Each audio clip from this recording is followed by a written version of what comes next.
Legal meaning is rarely decided by a single dramatic moment. More often, it emerges from a slow, methodical process in which lawmakers write broad rules, agencies interpret them, courts evaluate those interpretations, and the public gradually feels the effects.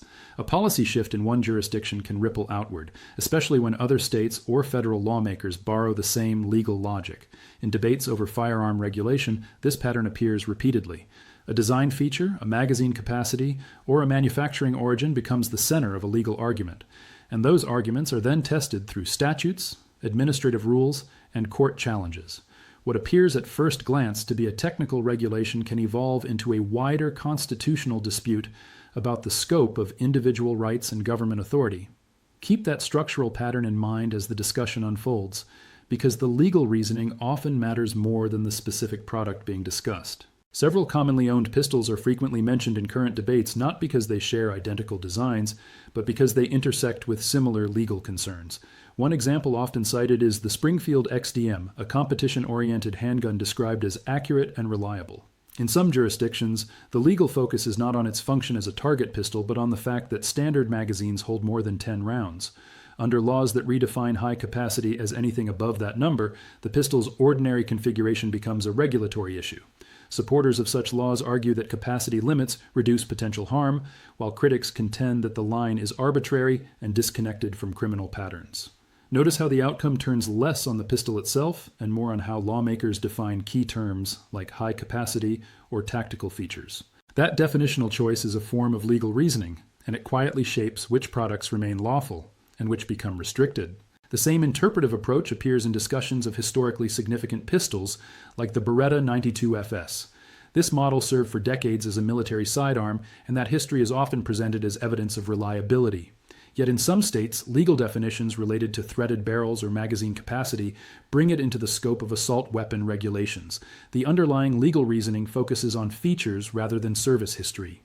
Supporters of restrictions argue that specific configurations make a firearm more adaptable for prohibited uses, while critics emphasize that the design's long military service demonstrates reliability rather than danger.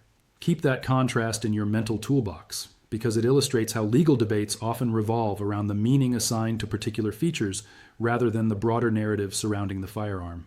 A similar pattern arises with imported pistols such as the CZ P10C. The design is frequently described as a compact handgun with a strong reputation for trigger quality and ease of concealed carry. In legislative proposals, however, its foreign manufacture and magazine capacity become central legal points. Some federal proposals have discussed restrictions on high-capacity imports, and certain states have adopted more complex transfer procedures. Supporters of these measures describe them as safeguards intended to monitor distribution and reduce misuse.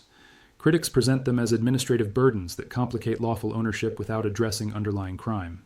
Track how the legal analysis shifts from mechanical performance to jurisdictional authority, because that transition reflects a broader constitutional question about the extent of federal and state regulatory power.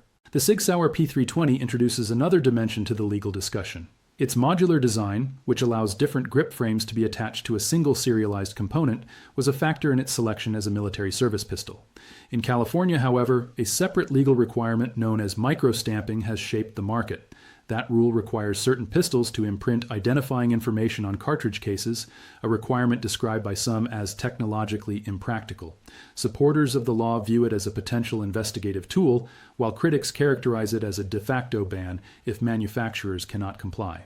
Pause on that distinction because it illustrates how a legal standard can function either as a safety measure or as an effective prohibition, depending on how courts interpret feasibility and legislative intent. Debates around the Smith & Wesson M&P 9 2.0 follow similar lines. This pistol is often described as popular with law enforcement and civilian users alike, largely because of ergonomics and magazine capacity. Yet proposals in some legislative settings have focused on semi-automatic pistols holding more than 10 rounds, placing it within the scope of potential restrictions.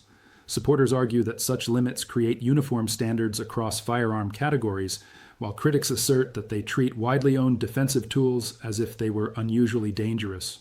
Notice how the legal conversation does not hinge on brand loyalty or popularity, but on the classification rules lawmakers adopt. Those rules become the framework within which courts must evaluate constitutionality. The FN 509, another pistol referenced in legislative discussions, highlights the intersection of import rules and domestic capacity limits. As a firearm produced by a foreign manufacturer, it becomes subject to potential import restrictions in addition to state-level magazine regulations. Supporters of such restrictions frame them as a way to control the entry of military-style handguns into civilian markets. Critics describe them as overlapping regulations that restrict lawful access without addressing illegal acquisition.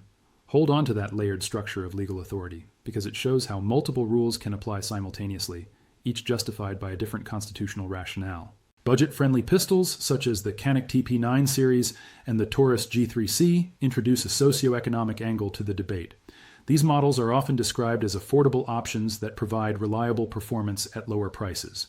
Legislative proposals sometimes include language about inexpensive firearms, often referred to in political rhetoric as Saturday night specials. Supporters of such language argue that it addresses guns associated with criminal misuse, while critics maintain that it effectively limits access for lower-income individuals seeking lawful self-defense tools. Keep that social dimension in view, because constitutional arguments often involve not only technical features, but also questions about equality, accessibility, and the practical impact of regulations on different communities. The most frequently discussed examples involve the Glock 17 and Glock 19, two widely owned pistols often cited as industry standards. Some legislative proposals have referenced technical components such as trigger mechanisms or potential convertibility using illegal parts. Supporters of restrictions argue that certain design features could make illegal conversions easier, while critics respond that the conversion devices themselves are already prohibited under federal law. This disagreement illustrates a recurring legal question: whether the possibility of misuse justifies restrictions on otherwise lawful products. Notice how that reasoning reflects broader constitutional debates about preventive regulation versus individual rights. When these examples are considered together, the underlying legal dispute becomes clearer. Different jurisdictions use varying definitions of high capacity, assault weapon features, import status, or technological requirements. Each definition reflects a particular theory of public safety and constitutional authority.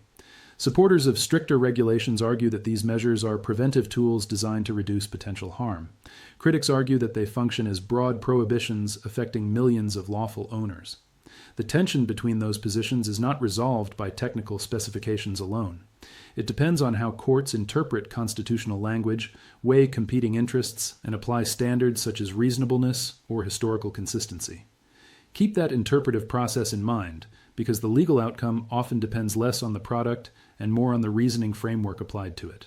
The broader takeaway is that constitutional debates over firearms rarely hinge on a single statute or model.